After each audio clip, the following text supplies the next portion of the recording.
मैं हूं आरफा खानम शेरवानी। पहलगाम के हमले को, आतंकवादी हमले को कई दिन गुजर चुके हैं और फिलहाल जो जंग का पूरा माहौल बनाया जा रहा है, खासकर भारत के स्टूडियोज में, वो काफी परेशान करने वाला है। और सवाल साथ साथ ये बन रहा है कि क्या वाकई जो जनमानस है उसकी भावनाएं दिखाता है टेलीविजन, या फेक तरीके से ये एक वॉर का माहौल बना के टीआरपी बटोर रहा है। क्योंकि सबसे बड़ी बात तो इसमें यह है कि कोई सवाल नरेंद्र मोदी सरकार से जवाबदेही के बारे में नहीं पूछा गया, सुरक्षा में चूक के बारे में नहीं पूछा गया, टोटल इंटेलिजेंस फेलियर के बारे में नहीं पूछा गया। सिर्फ और सिर्फ तमाम तरह से जो वीर रस के तौर पर हम देख रहे हैं कि तमाम बहादुर एंकर्स अपने स्टूडियो से एक तरह से गन लेकर आ गए हैं।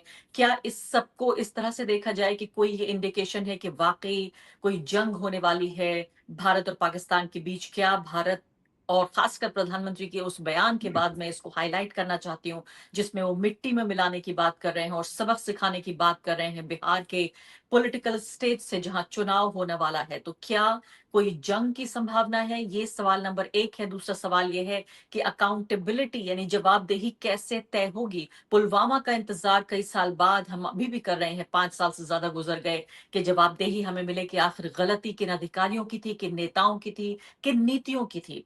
इस मुद्दे पर बातचीत करने के लिए मेरे साथ प्रवीण साहनी मौजूद हैं, जाने माने सुरक्षा विशेषज्ञ हैं, फोर्स मैगजीन के एडिटर हैं। और मैं उनका शुमार उन लोगों में करती हूँ जो बहुत साफ गोई से और साफ दिली से बात करते हैं। जो उनके मन में होता है वही उनकी जबान पर होता है और बहुत बहादुरी से अपनी बात को रखते हैं। सबसे पहला सवाल आपकी तरफ में शूट करती हूँ। प्रवीण जी, ये बताइए कि क्या भारत और पाकिस्तान के बीच जंग होने वाली है? नहीं जी, जंग बिल्कुल नहीं होगी। और उसका कारण बहुत सीधा सा है कि जंग सिर्फ इंडिया करना चाहेगा, क्योंकि ये जो हुआ है, दहशतगर्दी हुई है, वो हमारी तरफ हुई है, तो हम रिटेलिएट करना चाहेंगे। पर दिक्कत ये आ गई है कि अब सिचुएशन बदल गई है। ये मैं थोड़ा सा समझा दूं आपके व्यूअर्स को कैसे बदली है। वो ऐसे बदली है कि अब जो है ये बायलैटरल बात नहीं रही, हिंदुस्तान पाकिस्तान। ये जो हिंदुस्तान सरकार ने, मोदी सरकार ने 5 अगस्त 2019 को ये जो 370 हटाया, 35A हटाया जम्मू और कश्मीर से, उसके बाद चाइना के सारे जो लीडर्स हैं, बड़े लीडर शी जिनपिंग से लेके नीचे तक, सब ने ये बार बार दोहराया है कि हम पाकिस्तान की जो सॉवरेनिटी है, ये संप्रभुता है, हम उसके लिए सपोर्ट देंगे। ये बहुत बड़ी बात है। इसका मतलब क्या हुआ? एक तो आप देखिए, ये जब हुआ है उसके बाद ये जब 370 हटा है, तो हमने देखा कि अप्रैल 2020 में पीएलए भी आके बैठ गई है ईस्ट लद्दाख में। ऊपर से ये स्टेटमेंट आ गई है। इसका बहुत सीधा सा मतलब है, ये अब जंग जो है हिंदुस्तान पाकिस्तान की नहीं है, इसमें चाइना भी इन्वॉल्व है। और चाइना के पास इतनी आज ताकत है कि उसको असला अपना भेजने की जरूरत नहीं है। काइनेटिक वॉर जिसको कहते हैं, उसको करने की जरूरत नहीं है। तो आज क्या दिक्कत आ रही है यहाँ पर, जो असलियत है वो ये है कि हिंदुस्तान की जो फौज है उसके सामने 5 बड़े बड़े मसले खड़े हैं। और वो 5 मसले हैं। सबसे बड़ा तो है कि जैसे जो इंडियन आर्मी है, उनके ये सब ट्रक जाएंगे, एमुनिशन जाएगा, खाना पानी जाएगा फ्रंट पर, तो उसकी सिक्योरिटी की बात हो गई है। क्योंकि अब देखिए, जब जंग होगी, जिस तरीके से हमने कश्मीरियों के साथ धोखा किया है ओवर द इयर्स, अब ये बहुत मुश्किल है कहना कि वो हमारे साथ खड़े होंगे। तो इसलिए सबसे पहले तो यहाँ पे देना पड़ेगा, जिसको हम बोलते हैं काउंटर टेरर ऑपरेशन जो हो रहे हैं, जिससे कि हमारी लाइंस ऑफ कम्युनिकेशन सिक्योर हो। इसमें बहुत सारी फौज लगानी पड़ेगी, पहली बात। दूसरी बात यह है, क्योंकि उन्होंने कहा है चीनियों ने कि हम खड़े होंगे पाकिस्तान के साथ, तो जो चीन का फ्रंट है वहां पर वो अपनी हरकत शुरू कर देंगे। उसका मतलब ये हुआ कि जो हमारी, जितनी भी हमारे पास ताकत है, उसमें से आधी से ज्यादा ताकत हमें वहीं छोड़नी पड़ेगी। वो हम पाकिस्तान के फ्रंट पे नहीं ला सकते, क्योंकि ये खतरा नहीं लिया, चांस नहीं ले सकते कि चीन क्या कर दे। ये दूसरा मसला है। तीसरा मसला तो जंग है ही है जो होगी हिंदुस्तान पाकिस्तान की। यहां भी दिक्कत है। यहां दो बड़ी बड़ी दिक्कत है। पहली दिक्कत यह है, जैसे मैंने आपको बताया, जितना भी हमारे पास सामान है वो फाइनाइट है, ये नहीं है कि अनलिमिटेड है। उसको हमने वहां छोड़ दिया चीन के फ्रंट पे, तो वैसे ही हमारे पास चीजें कम हो गई। एयरफोर्स चीफ बार बार बयान दे चुके हैं कि मुझे ऑथराइज्ड है 42.5 स्क्वाड्रन, मैं आज 30 है मेरे पास, वो 30 से भी कम है, उसमें से भी आधी से ज्यादा आप समझ लीजिए चीन के पास चली गई, तो लड़ाई किसके साथ करेंगे आप, पहली बात। दूसरी बात, क्योंकि आज चीन के पास काबिलियत है, वो round the clock surveillance Pakistan को प्रोवाइड कर सकता है, जो हमारे पास नहीं होगी। मतलब पूरा जंग का जो थिएटर है वो पाकिस्तान को दिखाई देगा, उनकी मिसाइल्स को गाइड करने के लिए उनके सैटेलाइट्स अवेलेबल होंगे, बेदू सिस्टम। तो ये तीसरी बहुत बड़ी दिक्कत आ गई है। चौथी दिक्कत क्या है कि आपने देखा है कि चीन ने बहुत सारे साइबर अटैक्स किए हैं हमारे हिंदुस्तान पे, पूरे मेनलैंड पर, जैसे मुंबई में हुआ था 2020 के अंदर। अब वो मानते नहीं है क्योंकि अकाउंटेबल नहीं होते। उन्होंने जी। जो ये किए थे साइबर अटैक, उसका मतलब ये है कि उनमें काबिलियत है साइबर वॉर करने की, बिना हाथ दिखाए हुए अपना। और पूरे हम्म। हमारे देश में हमारे एटीसीज हैं, हमारी रेलवेज है, पावर स्टेशन है, हमारे बैंक्स हैं, एटीएम्स हैं, इन सबको वो बिल्कुल जाम कर सकते हैं। अच्छा, और लास्ट बात जो बहुत इंपॉर्टेंट है, देखिए जंग जब होती है हिंदुस्तान पाकिस्तान की, तो कितना आपके पास सामान है, because this is a war of attrition that matters. इसलिए जरूरी चीज ये होती है कि उनके पास जरिया है आज कि रेगुलर सप्लाई आती रहेगी चीन से, हमारे पास नहीं है। तो जब आप ये सारी बातों को ध्यान में रखेंगे जी। तो ये बात बिल्कुल क्लियर हो जाती है कि हमारी जंग की तैयारी नहीं है। नहीं है तो मैं एक बात, पहली बात तो देखिए, दोनों ही देश न्यूक्लियर आर्म्ड हैं, दोनों के पास न्यूक्लियरी ताकत है, और पूरी दुनिया भी इस बात को अफोर्ड नहीं कर सकती कि ऐसा हो। लेकिन आप ही कह रहे हैं कि अगर इसको भी थोड़ी देर के लिए नजरअंदाज किया जाए, तो भारत अगर पाकिस्तान पे हमला करना चाहता है तो इसे सीधे तौर पे ये देखना होगा कि सिर्फ पाकिस्तान नहीं बल्कि पाकिस्तान प्लस चीन के साथ मुकाबला करना होगा। और हम पाकिस्तान के साथ तो हम 2 जंगें जीत चुके हैं, मतलब हम लड़ भी चुके हैं और जीत भी चुके हैं, और करगिल को भी अगर मान लिया जाए तो इससे भी ज्यादा। लेकिन चीन के साथ ऐसा मौका नहीं आया कभी इतिहास में कि हम उनके साथ सामने जीत पाए हों, बल्कि उनके सामने टिक भी पाए हों। तो क्या आप ये कह रहे हैं कि सीधे तौर पर, यानी कि चीन की बाकायदा फौज से हमें लड़ना होगा, चीन की नहीं, सरकार? मैं देखिए देखिए मैं आपको बताता हूँ, दो बातें बिल्कुल क्लियर करता हूँ। पहली बात है, अभी तक जो मैं बोल रहा था इसमें चीन को हमसे लड़ाई करने की जरूरत नहीं है। चीन को सिर्फ अपनी वो क्षमता जो कि जैसे साइबर होती है, एंटी स्पेस कैपेबिलिटीज होती है, ये सब उनको देने की जरूरत है पाकिस्तान को। पाकिस्तान को ये देने की जरूरत है कि जो स्पेयर पार्ट्स है, एमुनिशन है, उसकी रेगुलर सप्लाई रहे। पाकिस्तान को ये देने की जरूरत है कि उनको पूरा जो है बैटल फील्ड दिखाई दे। तो ये सब चीजें मिल जाती हैं तो उसमें पाकिस्तान का फायदा होता है। दूसरी बात मैं आपसे कहना लेकिन चाहूंगा, लेकिन मुझे ये समझ में नहीं आया जब ये आप ये कह रहे थे कि इंटरनेट रोक सकता है हमारा, या हमारे एटीएम जो बैंक्स हैं उनके ऊपर, उनको एक तरह से पैरालाइज कर सकता है, ये समझ में नहीं आया कि ये कैसे काम करेगा। ये ऐसा, इसको हम बोलते हैं साइबर। साइबर का मतलब होता है जितनी भी आज डिजिटाइजेशन हुई है, मतलब कंप्यूटर लगे हैं। आज हम देखिए हिंदुस्तान में कंप्यूटर हमारे फाइनेंशियल, हमारे बैंकों में लगे हैं, हमारे पावर स्टेशन में लगे हैं, हमारे एटीसी पे लगे हैं, हमारी ट्रेन के वहां पर भी कंट्रोल होता है। उन सबको जाम कर सकते हैं, वो चाइना के पास आज ताकत है। दूसरी बात, चाइना जो है, जो इंटरनेट आता है हिंदुस्तान के अंदर, ये सब अंडर सी केबल्स होती हैं। आज उनके पास वो वेसल्स है, वो जहाज है जो हमारे पास नहीं है, जिससे कि वो अंडर वाटर इंटरनेट कनेक्शंस काट सकते हैं। इसमें उनको हमसे फिजिकल लड़ाई करने की जरूरत नहीं है।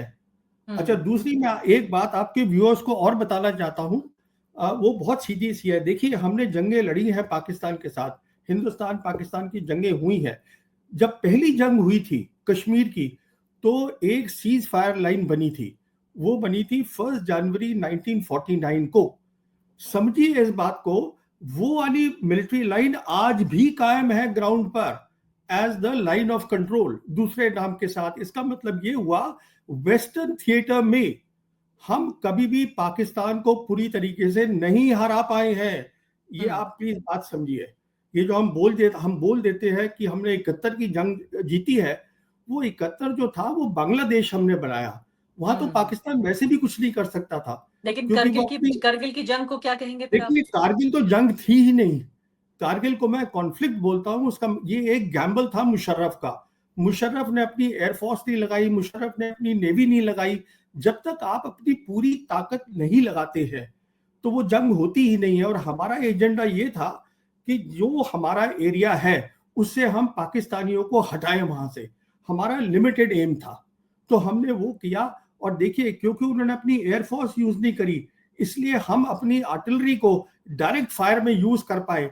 देखिए, तो क्या हम जो तो लोग क्या तो क्या जंग नहीं होगी तो एक तरह की सर्जिकल स्ट्राइक होगी क्या? यानी नरेंद्र मोदी को देखिए, चेहरा तो दिखाना पड़ेगा ना आम जनता को। जब उन्होंने कहा है कि मिट्टी में मिला देंगे, जिस तरह के बयानात आ रहे हैं, तमाम जो प्रेशर बिल्ड हो रहा है, और मैं तो कहती हूँ एक दफा को ये प्रेशर नहीं भी बनता तो फिर भी भारत की जो सरकार है वो अपनी सीमाओं की रक्षा के लिए रिस्पॉन्सिबल है, अपने बॉर्डर्स को सुरक्षित रखने के लिए, अपनी संप्रभुता को बरकरार रखने के लिए। क्या करेगी अगर एक के बाद अगर एक इस तरह के आतंकवादी हमले 5 साल तो पहले हमने देखा, उसका 40 हमारे देखिए, जवान उसका शहीद हुए। उसका मैं आपको, हाँ मैं समझ गया आपकी बात, उसका मैं आपको सीधा जवाब देता हूँ जो शायद कोई नहीं देता। वो ये है कि ये जो आतंकवादी हमले हैं 34 साल से हो रहे हैं, सिंस 34 ईयर्स। ये 1991 में शुरू हुए थे। आतंकवादी हमले क्यों होते हैं? वो इसलिए होते हैं क्योंकि आपका दुश्मन जानता है कि अगर आप रिटालिएट करेंगे उसके पास ताकत है आपसे लड़ाई करने की। तो अगर आपने अपनी ताकत बनाई होती इस 34 साल में कि हम जो है उसको डरा सकें। अब देखिए, चीन आज हमारी जमीन पे बैठा है, क्या हम चीन को भगा पाए? वो आज भी वहीं हम्म। बैठे हैं, लेकिन क्योंकि चीन और वो हमसे। पाकिस्तान में फर्क तो हमें करना पड़ेगा। तो चीन चीन तो है, फर्क, पाकिस्तान पाकिस्तान है। देखिए फर्क ये है कि उनके पास, चीन के पास ताकत है, हम उस ताकत को समझ रहे हैं। पाकिस्तान जानता है कि हमारे पास इतनी ताकत नहीं है। क्यों जानता है? क्योंकि उसने जितनी जंगें लड़ी हैं, मैंने आपको बताया है कि वो जो मिलिट्री लाइन है वो हमने ना तो 49 में बनी पहली जंग में, 65 की लड़ाई लड़ी, 71 की लड़ाई लड़ी, वो आज भी कायम है, हम उसको नहीं हटा पाए हैं। तो ये सब चीजें होती है जिनको, तो फिर आप क्या ये बता रहे हैं, देखिए, समाधान क्या बता रहे हैं आपके? कैसे भारत हम की देखिए, सरकार, भारत के प्रधानमंत्री अपनी जनता को मुंह कैसे दिखाएंगे, जो इंटरनेशनल कम्युनिटी है उसको मुंह कैसे दिखाएंगे? क्या तरीका है पाकिस्तान को हैंडल करने का? देखिए ऐसा है, ये तो सरकार का मामला है, कैसे मुंह दिखाएगी इसका जवाब मैं नहीं दे सकता हूँ। मैं सिर्फ ये बता सकता हूँ आपको कि जो हमको डिटरेंस जिसकी मैं बात कर रहा हूँ, we have not created deterrence for 34 years, and unless we have the credible deterrence, Pakistan हमसे नहीं डरेगा, वो यानी ये आप ये कह करता रहे हैं कि रहेगा। हमें जो क्षमताएं, जो कैपेसिटी, कैपेबिलिटीज डेवलप करनी थी, हमने वो हमने नहीं क्षमताएं करी नहीं है। अपनी विकसित की हैं। अभी नया बयान आ गया है बाय द वे, तो ये बयान मैं शामिल करना चाहती हूँ। डोनाल्ड ट्रंप का, उनसे सवाल पूछा गया कि भाई ये भारत और पाकिस्तान के बीच जो तनाव है इस पे आप क्या कह रहे हैं, तो उनका बयान आता है कि ये जो टेंशन, जो तनाव है बॉर्डर पे, तो 1500 साल से चल रहा है भारत और पाकिस्तान के बीच। और उन्होंने कहा है वो इस मामले को एक तरीके से नहीं तो दूसरे तरीके से सुलझा ही लेंगे। यानी जिस हम एक स्टैंड की हम सोच रहे थे, उम्मीद तो नहीं कर रहे थे, लेकिन जिसका एक तरह से गेस कर रहे थे, अनुमान लगा रहे थे, वही हुआ कि एक न्यूट्रल यूनाइटेड स्टेट्स जो ना इधर है ना उधर है, पता नहीं किधर है। इसको मैं आपको समझा देता हूं ये क्या है बयान। ये बयान बहुत सीधा सा है कि डोनाल्ड ट्रंप के एडवाइजर्स ने डोनाल्ड ट्रंप को समझाया है, अब ये बाइलैटरल बात नहीं रही हिंदुस्तान पाकिस्तान की, अब चीन भी इसमें इन्वॉल्व है। ये कारण है कि वो न्यूट्रल पोजीशन ले रहे हैं। और ये यहां पे हम लोगों को बात समझनी है इस बात को। चीन जो है, now there is a triangular matrix. अगर चीन ये कहता है, बार बार कहता है, I support the sovereignty of Pakistan, उसका मतलब है वो समझ रहे हैं उस बात को, he does not want to get involve in anything where China is involve. ये सारी बात है, तो इसीलिए चाइना ये जो है। अगर डोनाल्ड ट्रंप नहीं होते इसकी जगह, अगर मान लेते हैं डेमोक्रेटिक पार्टी की सरकार होती, तो क्या यही बयान आता? वो भी बिल्कुल यही बयान आता, unless they want to again fight और join issues with China here also. He doesn't want to join issues. He's already got enough of his own issues to sort out. तो अभी तक आपकी बात का जो लब्बे-लुबाब मुझे समझ में आ रहा है, वो ये कि आप कह रहे हैं कि भारत के पास अभी वो क्षमता नहीं है कि पाकिस्तान के साथ लड़ाई करे, और ख़ासकर ये भी नज़र में रखना होगा कि तमाम तरह की ये क्षमताएँ जो पाकिस्तान के पास नहीं हैं, वो चीन उसको देगा, और इस हमले में सिर्फ़ आमने-सामने सिर्फ़ सिपाही ही नहीं लड़ेंगे, बल्कि इस तरह की जंग होगी जिसमें एक साइबर वॉर भी देखी जा सकती है, इसमें और तरीके से भी हमले किए जा सकते हैं। मैं आपसे ये समझना चाहती हूँ कि ये जो इंडस वाटर ट्रीटी का मसला है, इसको एक वॉर की तरह से पाकिस्तान देख रहा है कि आपने तो जंग हमारे खिलाफ छेड़ ही दी है। पहली बात तो क्या वाक़ई हम प्रभावित कर पाएँगे इस ट्रीटी को, इसको हटा पाएँगे हम? और दूसरी बात कि पाकिस्तान का ये कहना कि ये एक जंग का ऐलान है, इसको आप किस तरह से देखते हैं? देखिए, हम ये जो हमने कहा है, हमने सस्पेंड करी है। Suspension means nothing, it basically means जो उनके आते थे ऑफिशियल्स हमारा चेक करने डेटा, हमारे वहाँ जाते थे, वो नहीं जाएंगे। उन्होंने ये कहा है हमसे कि अगर आप पानी रोकने की कोशिश करेंगे या पानी डाइवर्ट करने की कोशिश करेंगे तो वो एक लड़ाई का ऐलान होगा हमारी तरफ से। अच्छा, हुँ। अभी पानी रोकना आसान काम नहीं है। ये पहले भी हम धमकियां दे चुके हैं और ये रिजर्वॉयर्स बनने पड़ते हैं, इसको सालों साल लगते हैं। ये अभी बयानबाजी हो रही है कि हमने 3 फेजेस में हम करेंगे, ये करेंगे, वो करेंगे। देखिए, सवाल ये है, पानी का इशू हम नहीं रोक सकते, क्योंकि क्या होगा आप सोचिए, हमारी ब्रह्मपुत्रा का पानी आ रहा है ऊपर चीन से। हम चीन से कहते हैं कि हम नीचे लेवल पे हैं, वो ऊपर लेवल पे है, वो हमारा पानी रोक देंगे तो क्या होगा? अगर हम पाकिस्तान का पानी, पहले तो आप रोक ही नहीं सकते, वो ग्रेविटी से पानी आएगा। अगर आपने मिसाल के तौर पे कहिए रोक भी लिया तो वो चीन क्या छोड़ देगा आपको? वहां बंद कर देगा आपका पानी। तो ये आप कह ऐसे रहे हैं कि ये अगर इंडस वाटर ट्रीटी को ही सिर्फ इस लिमिटेड तरीके से समझने की कोशिश करूं, तो ये सिर्फ एक गीदड़ भक्की है भारत की जनता को दिखाने के लिए कि देखिए हमने ये एक्शन ले लिया। अगर भारत चाहे भी तो भी पानी बंद नहीं कर सकता पाकिस्तान का। देखिए, जैसे मैंने बताया, ये एक तो 3 कंट्री की कॉम्प्लेक्स सिक्योरिटी प्रॉब्लम है। चीन इन्वॉल्व है। चीन हर काम करेगा टू प्रोटेक्ट पाकिस्तान की सॉवरेनिटी, जो उन्होंने कहा है। सॉवरेनिटी में ये भी आता है कि साहब आपने उनका पानी बंद कर दिया 3 नदियों का, कैसे कर देंगे आप? तो वो नहीं हो सकता। अच्छा, दूसरा, ये टेक्निकली हो नहीं सकता है। ये सब अब गीदड़ भपकी आपका वर्ड है, but what I am saying is this is impossible. It means nothing really, but they have already cautioned. They have given a straight red line कि ये हमारी रेड लाइन है, अगर आप इस तरीके से कुछ भी करने की कोशिश करेंगे देन इट इज वॉर। और देखिए, जब वो कुछ बात कर रहे हैं, आप मान के चलिए कि China is in the loop, उससे कंसल्ट कर रहे हैं। अभी प्रवीण जी, मैं 2 सवाल आपसे ज़रूर पूछना चाहती हूँ और बहुत अहम सवाल हैं, वो हैं जवाबदेही को लेकर। सवाल जो उठ रहे हैं वो ये कि पहलगाम कोई बॉर्डर का इलाका नहीं है, ये 200 किलोमीटर दूर है पाकिस्तान के किसी बॉर्डर की भी हम बात करें अगर। कैसे वहाँ 4-6 जितने भी वो बंदूकधारी आतंकवादी थे वो आ गए, असलहा लेकर आ गए, 20 मिनट तक वो गोलीबारी करते रहे, गोलियाँ चलाते रहे, उन्होंने हमारे निर्दोष नागरिकों की जान ले ली, ये हमारा सीना छलनी कर दिया और वापस आराम से चले गए। ना उनके ऊपर कोई गोली चली, ना उनको कोई अरेस्ट किया गया, उन्हें किसी ने देखा नहीं, वहां पे सुरक्षा कर्मी नहीं थे।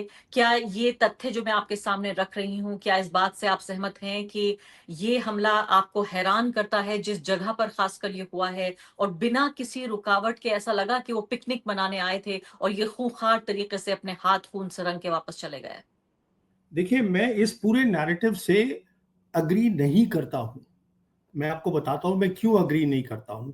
ये आज नैरेटिव चल रहा है कि इंटेलिजेंस फेलियर हुआ है। कोई इंटेलिजेंस फेलियर नहीं है। मैं बताऊंगा फेलियर क्या हुआ है।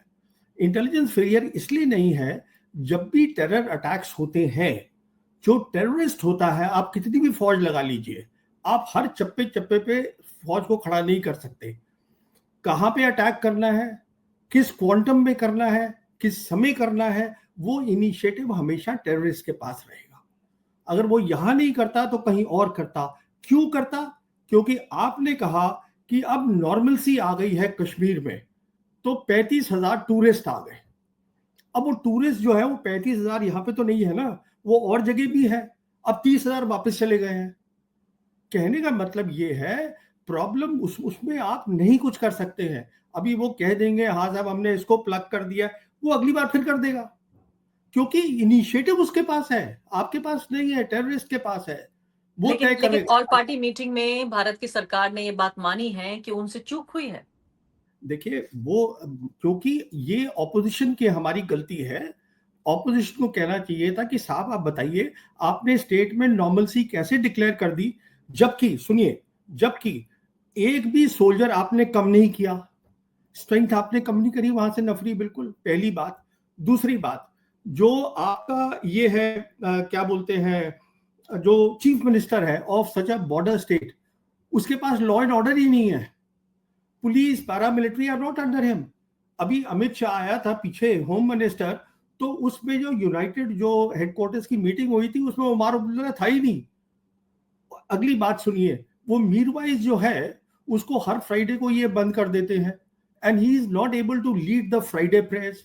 अगली बात सुनिए, some 83,000, this was said in their parliament, in their assembly, that 83,000 जो है domicile certificates जो है वो दे दिए गए हैं, so that outside people come now. This is of course because 35A has been removed from the state. What I'm saying is the state is not normal, it is a war zone. और ये बात उठानी चाहिए थी opposition leaders को, बनिस्बत के ये मान लेना सरकार की बात कि साहब इंटेलिजेंस फेलियर था, वो तो अगली बार फिर होगा, क्योंकि this is terrorism at work. Initiative is, देखिए 10 में से 4 टाइम इनिशिएटिव होगा फौजों के पास, जब वो एम्बुश करके और इंटेलिजेंस पे जाके उनको दबोच लेंगी, पर 6 बार जो है वो टेररिस्ट के पास होगा, बिकॉज वो इक्का दुक्का घूम रहे हैं, 4 घूम रहे हैं तो वो तो उसको। मोदी सरकार की कोई गलती नहीं है इसमें। आप ये कह रहे हैं इसकी कि कोई भी सरकार होती इसमें तो वो यही करती। यही इसमें करती। खासकर मोदी सरकार की कोई गलती नहीं है। नहीं, गलती ये है कि मोदी सरकार ने जो डिक्लेयर कर दिया कि अब स्टेट नॉर्मल हो गई है 370 हटने के बाद, ये कहाँ नॉर्मल है, मैंने आपको बता तो दिया। तो ऐसी क्या नॉर्मल, टूरिस्ट ना आए तो फिर आपके सवाल जवाब से सवाल ये पैदा होता है कि क्या आप ये कह रहे हैं कि जब स्थिति सामान्य नहीं है तो टूरिस्ट नहीं आते? क्योंकि 2-2.5 करोड़ टूरिस्ट पिछले साल आया है 2024 में। देखिए मैं ये नहीं कह रहा हूं, ये सरकार कह रही है कि वो नॉर्मल सिचुएशन है। All I am saying is situation normal नहीं है, so there is a risk for the civilians, it is a war zone. ये बात जो है सरकार और ऑपोजिशन के बीच की है, इसमें मैं क्या टिप्पणी कर सकता हूं जी। कि टूरिस्ट आए कि नहीं आए। जी, बहुत बहुत शुक्रिया आपका प्रवीण साहनी जी।